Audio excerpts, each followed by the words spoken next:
И запуска. Сейчас что здесь происходит? Здесь заканчиваются ремонтные работы. Видите, будем здесь принимать гостей. У нас уже есть брони. И место само по себе. И, конечно же, здание советских времен требовало просто. Двери, внутренняя отделка.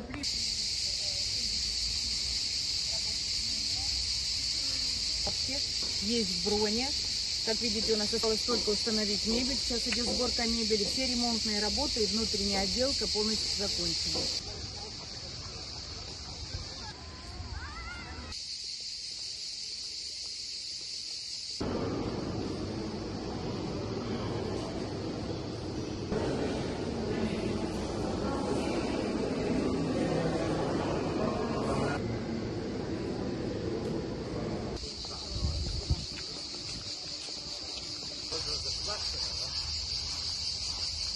Ну и, соответственно, сам мост. Это достаточно большая конструкция, очень длинная, да, через всю реку.